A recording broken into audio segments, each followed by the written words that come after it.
Look at this gorgeous arrangement. The hydrangeas are just the perfect blue. And then we have pops of yellow coming from those billy balls. And then the white chrysanthemums to balance everything out.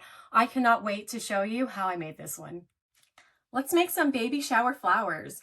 We are going for a predominantly blue arrangement today. So we have the blue vase and of course some blue hydrangeas.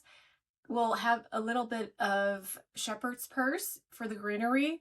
Over here we have some billy balls and some white chrysanthemums. And we also will put on some yellow ribbon to accent off of the yellow billy balls. I already have some water in here along with the little packets that come with the flowers for the flower food. So that's all set to go. And I would like to go ahead and start off with the greenery. So the reason for starting off with the greenery is because it provides somewhat of a base for you to insert the flowers into. As you'll notice, this shepherd's purse is very splayed out and it'll help to hold the flowers into place.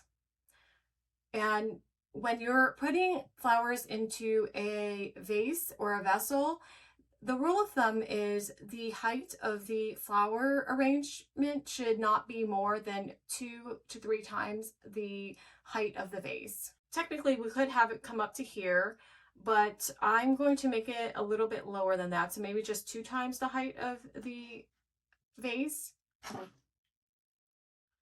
And how I like to do this is I like to have my vase close to the edge of the table so I can adjust the height up and down with the florals and then put it where I want it, where I think I want it in the vase, and then just cut where level with the edge of the table, and that will give me the proper height. We have 3 hydrangea stems here, so I want them to be evenly spread out. So I'll place them into the vase,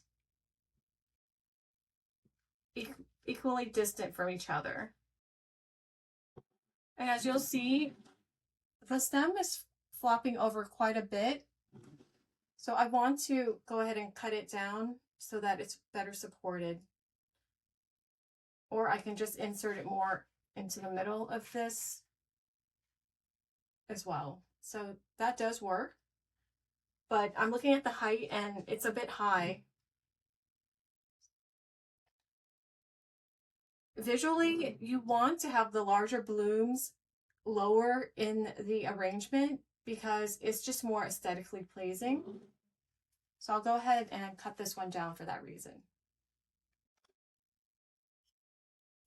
I think about right here would be good.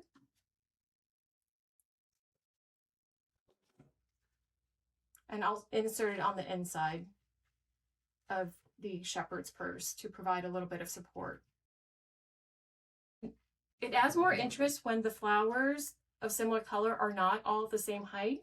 So I will be making this one slightly taller.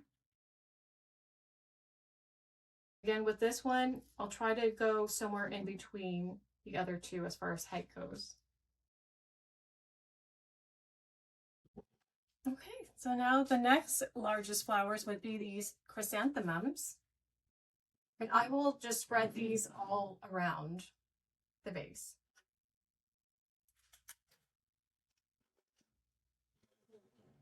Now it's important to mention that you don't want any leaves in the waters because that will create a lot of bacteria and make the flowers wilt faster than they would. So go ahead and pick those leaves off.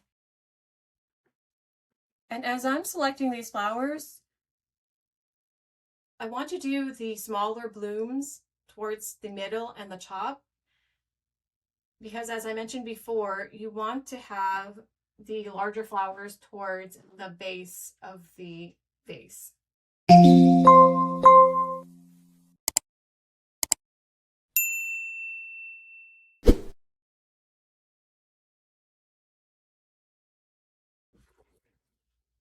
And now we've got these billy balls and I am going to group them together in groups of 3 because I like more impact, but I am going to vary the heights because that adds interest as well. So I'll hold them, the 3 of them together, and I'll determine how I would like them to interact with each other. And this is what I'm going for. So I'll hold them as a group and then cut these stems.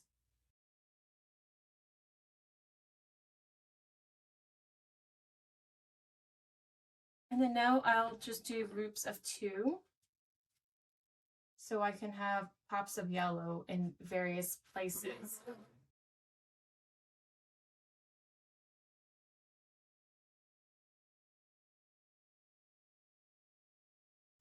So that is it for the flowers, and now I just have to determine which side do I want to put the ribbon on. And some of the sides have leaves covering it up, so obviously I don't want to use those sides. And this looks like a good opening over here for a bow. So let's put one over. So let's put the bow over there.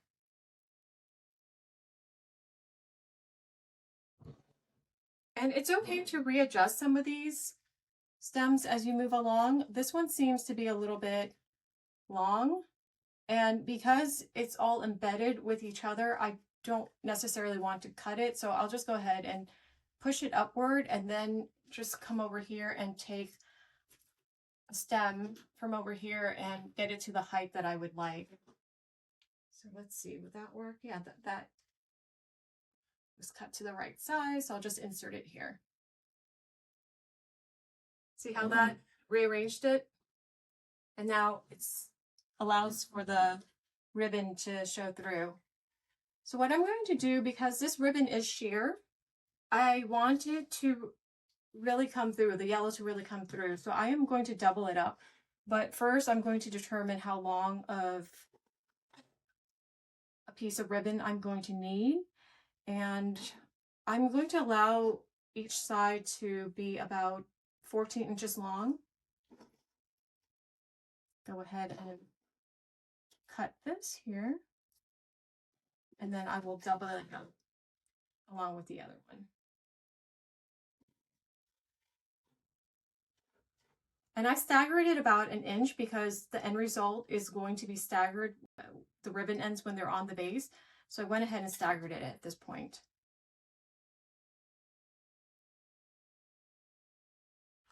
So let's find the center, which is right here. So I'm going to put my finger with that ribbon towards the back of the vase.